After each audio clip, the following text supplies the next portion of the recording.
A young woman's world built on generations of family craft and tradition was brutally stolen by a cunning rival, leaving her with nothing but the dust of shattered dreams. Yet from the depths of betrayal and despair, an ancient secret emerged, weaving a new thread of hope. Discover how Eleanor Vance, stripped of her heritage, ignited a quiet rebellion against the forces of greed, proving that justice, like the finest tapestry, is woven stitch by painful stitch, and how a family's legacy, once thought lost forever, was triumphantly reclaimed. Arizona, 1895. The air in Eleanor Vance's workshop was always infused with the subtle, almost imperceptible sense of natural dyes, fresh cotton, and old, well-dried wool. Sunlight streaming through the tall, dusty windows scattered golden patches across the wooden floor, illuminating the antique, massive loom, the heart of their family business, a legacy passed down through generations. Eleanor, 25, slender with hands that knew hard labor but graceful fingers, and eyes the color of sun-bleached grass full of innate tenacity, leaned over a nearly finished tapestry. The threads in her hands intertwined into an intricate pattern, telling the story of her town, Santa Fe, like a living chronicle. Every knot, every stitch was the result of meticulous labor and knowledge accumulated over centuries, a unique weaving technique known only to her family. Today, however, this familiar world was disrupted.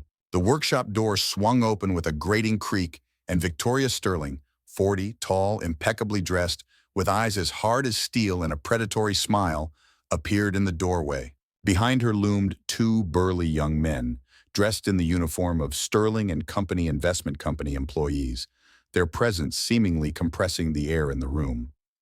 Eleanor looked up, her gaze immediately locking onto Victoria's icy composure. In Victoria's hand was a folder of papers, emanating an ill-omened officialdom.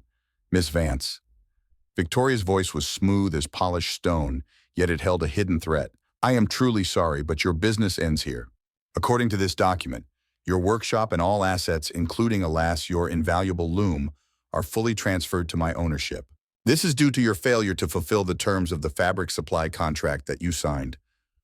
Victoria's words crashed down on Eleanor like a rock slide. Her heart pounded like a trapped bird. Anger surged within her, hot and searing, blurring her vision. "What nonsense!" Eleanor's voice trembled, then gained strength. "I fulfilled every single point of that contract. All deliveries were made on time. The fabrics met all requirements. I have receipts, testimonies, everything." She tossed aside her tools and swiftly approached Victoria, her eyes burning with indignation. Victoria merely smiled condescendingly, not batting an eyelid. "The terms of the contract include more than just timely delivery, Miss Vance. There is a clause about quality and exclusivity guarantee." She emphasized the last word with biting pleasure. "My experts found that the quality of your fabrics over the past month drastically declined. And what's worse, you failed to provide new exclusive patterns, as stipulated in the addendum. And without exclusivity, you understand, your product holds no value for us and the contract is nullified, with the ensuing consequences for the breach." Eleanor was stunned. This was a brazen, monstrous lie. Her fabrics had always been impeccable, and she was, in fact, preparing new patterns for the next exhibition. She looked at Victoria, her eyes narrowing. There was something more behind this.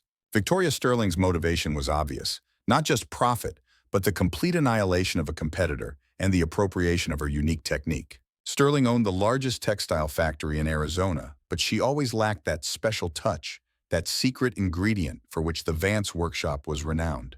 Eleanor remembered how Victoria had repeatedly tried to extract the secrets of ancient weaving from her late grandmother, offering vast sums of money, but her grandmother had always refused. Now Sterling had simply decided to take what she couldn't buy. This was a cynical, calculated seizure of another's legacy, a treacherous stab in the back, under the guise of legality. "You will not have my loom," Eleanor cried out, positioning herself between the young men and her most prized possession. "You will not destroy what generations of my family have created. These aren't just fabrics. This is our history, our art." Her voice trembled with anger, but it already held a steel note of desperation and unyielding resistance. The young men stepped forward, ready to use force. Victoria merely nodded, her smile widening further, revealing a shark-like grin. Eleanor understood that this conflict could no longer be resolved with words. She looked at Victoria, feeling a fire ignite within her.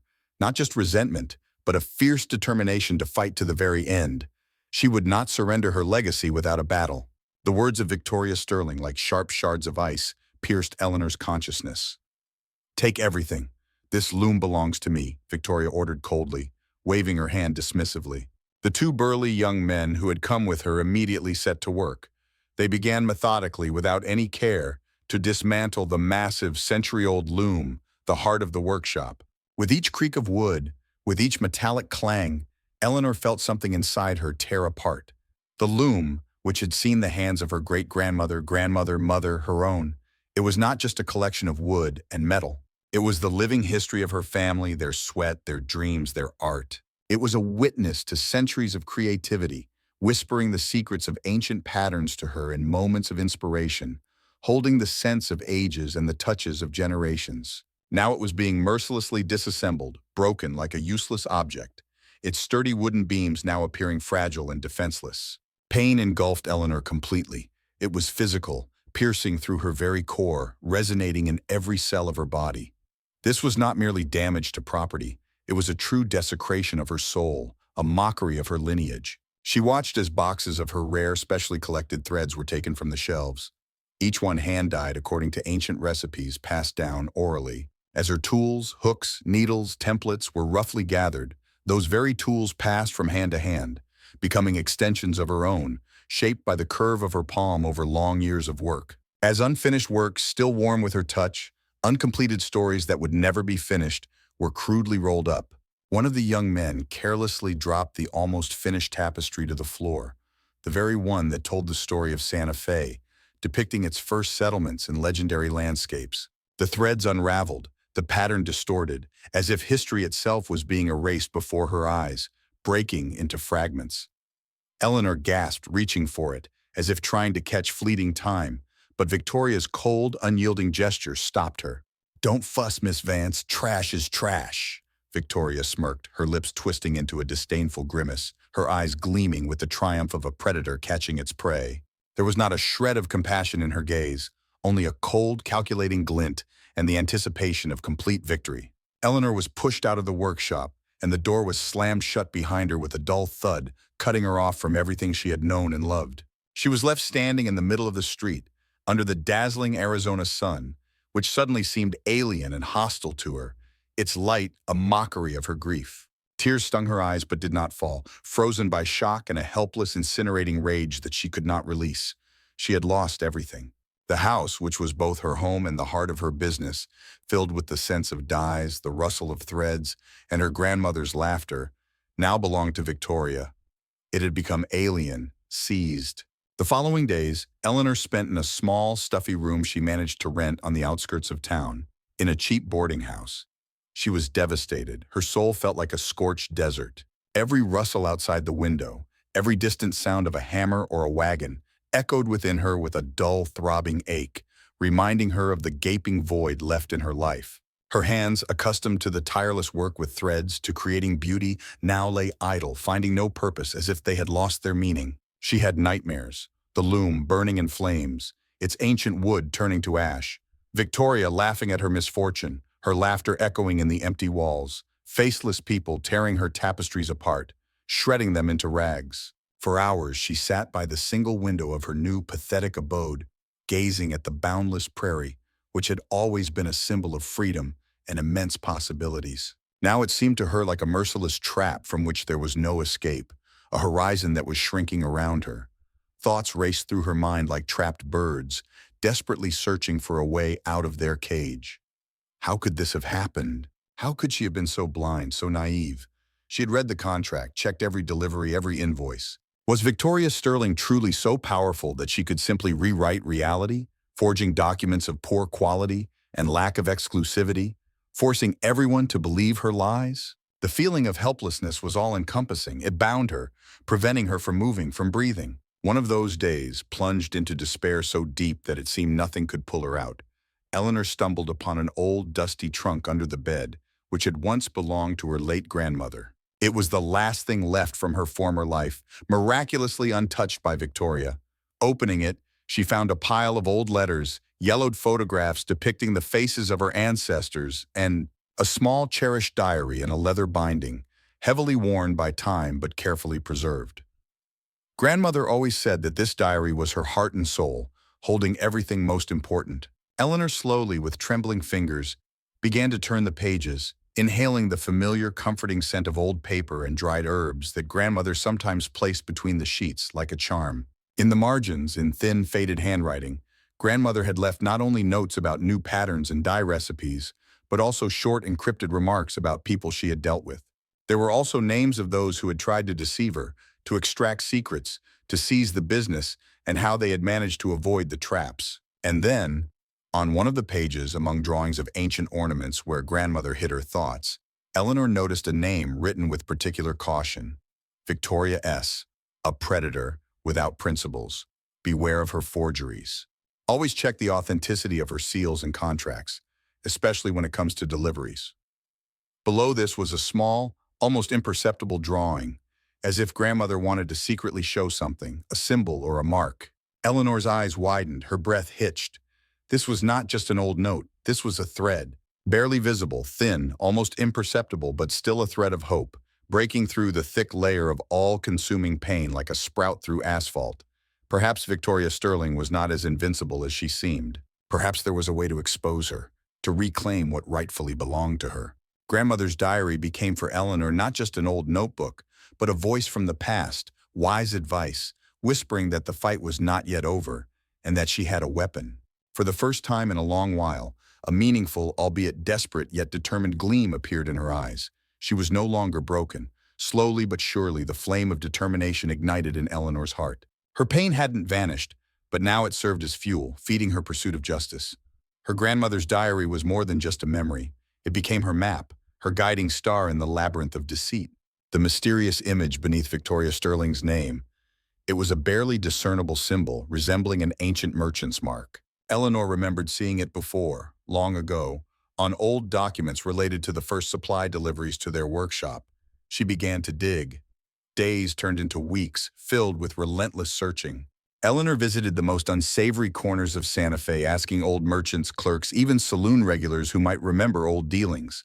Her small room became an impromptu headquarters, cluttered with yellowed papers, old newspapers, and excerpts from city archives. She discovered that the symbol she was looking for belonged to a small, but once influential dye trading company, Rainbow Threads, which had suddenly disappeared from the market some 15 years ago. It was strange that no one had heard of it. Her search led her to the former owner of Rainbow Threads, an elderly, forgotten Mr. O'Malley. He lived as a recluse on the outskirts of town, broken and embittered. When Eleanor spoke Victoria Sterling's name, the old man flinched, his eyes filled with terror and old resentment. Hope flared brighter. At first, O'Malley refused to speak, muttering about too powerful enemies and consequences. He was intimidated, but Eleanor showed patience and persistence. She told him her story, about a lost legacy, a destroyed workshop, about a dream that was almost trampled into the dirt. She showed him her grandmother's diary, her notes, proving the connection between their families. Seeing her despair and unyielding determination, the old man finally gave in. Victoria Sterling, she's the devil incarnate, girl, he whispered, his voice trembling. She didn't just buy my company, she destroyed it. Bankrupted me with fake debt documents to get my secret for next to nothing, the unique dye composition that made our fabric so special. She had her own factory, but she needed my formula. She forged signatures, testimonies, and that's just the beginning. I heard she did this to many. She builds her empire on other people's bones. O'Malley told her about Sterling's hidden black book, where Victoria meticulously documented all her dark dealings and schemes. She keeps it in her mansion, in the cellar, behind a false wall, the old man whispered, his eyes filled with a frantic glint. She's so proud of her cunning, she writes everything down. All the forgeries, all the threats, all the names, all the dates, she considers herself invincible. This was an incredible lead. Eleanor felt a rush of adrenaline.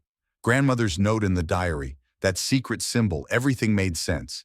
Victoria operated using an old tried-and-true scheme. Now intrigue had reached its peak. Eleanor knew she had a chance not only to reclaim what was hers, but also to expose Sterling, to put an end to her crimes. She thanked O'Malley, her heart overflowing with emotion. She felt strength returning to her. Hope was no longer a dim spark. It had transformed into a bright flame, illuminating her path to victory. Night fell on Santa Fe, thick and moonless, like a velvet curtain hiding all secrets. Eleanor Vance, dressed in dark, inconspicuous clothing, crept towards Victoria Sterling's mansion, a majestic but somber building on the outskirts of town. Her heart pounded in her chest, like a wild animal trapped, but her resolve was stronger than any fear. She knew the culmination of her struggle was approaching. Slipping past a sleeping guard, Eleanor found an unassuming side door that O'Malley had indicated. The lock yielded with a quiet, confident turn of her pick, and she found herself inside in complete darkness. Inside the mansion, there was a ringing silence, broken only by the rustle of her own steps on thick carpets. The smell of expensive cigars and old dust hung in the air. Eleanor moved silently, guided by O'Malley's fragmented memories and intuition. She found the staircase leading to the cellar and descended into the pitch black, feeling the cold stone beneath her feet. The air here was heavy, stale, like a repository for all of Victoria's dark secrets. In the light of the lantern she took from her bag, she saw rows of shelves crammed with old ledgers, boxes of documents, long-forgotten items. Somewhere here, there had to be a false wall. Her fingers slid across the cold stone surface until she felt a barely perceptible seam, hidden behind a massive yet light tapestry hanging on the wall. Behind it, as O'Malley had said, was a small secret niche. Inside lay an antique wooden chest bound with iron. Eleanor carefully opened it, and her gaze fell upon what she had been searching for, a thick black leather book, carefully wrapped in cloth. This was Victoria Sterling's black book, containing all her dark deeds. Eleanor's hands trembled as she took it. Triumph was almost palpable. In that moment, she held not just a book, but proof that Victoria Sterling was a fraud, that she was not invincible. Eleanor did not wait for morning or seek out officials who might be compromised. Instead, she headed straight to the most influential person in town who could stand against Victoria, Judge Morgan. Judge Morgan was known for her unwavering honesty and strict adherence to the law. She received Eleanor in the dead of night, alarmed by her appearance and the urgency of her visit. When Eleanor, with trembling hands but a firm voice, began to tell her story and presented the black book, the judge listened intently, her face growing increasingly serious. Every page of the book, every recorded deception, every victim's name, all of it shocked the judge to her core. There were not only fake supply contracts concerning the Vance workshop, but also detailed records of land manipulation, the ruin of small farmers, the bribing of local officials to secure lucrative contracts, and even a secret conspiracy with the railway company to bypass competitors. The next morning, as the first rays of sun touched Santa Fe, a real commotion broke out in town. By order of Judge Morgan, Victoria Sterling was arrested right in her opulent office, surrounded by her lawyers, who could offer no defense against the irrefutable evidence from the black book. Her face, usually arrogant and cold, twisted with rage and disbelief. News of Victoria Sterling's downfall spread through the town like wildfire, affecting every resident. Everyone she had deceived and robbed finally saw justice. Property was returned to its rightful owners. Unjust contracts were terminated, and Victoria Sterling's name became synonymous with deception and shame. Eleanor Vance's workshop came back to life, like a phoenix from the ashes. The townsfolk, inspired by her courage and victory, helped her restore the loom, bringing the best threads and materials. Old O'Malley, freed from fear, came to help himself, sharing wisdom and experience. Soon, the Vance workshop became not just a place where unique tapestries were woven, but a symbol of inspiration for all of Santa Fe. Eleanor not only reclaimed her family legacy, but also became living proof that even the most powerful deceiver cannot stand against truth and an unyielding will. Her story, the story of a girl who dared to challenge evil and won, became a legend passed down through generations, a reminder that justice will always find its thread, even in the most tangled ball of lies. She showed that true strength lies not in wealth or power, but in honesty, perseverance, and self-belief.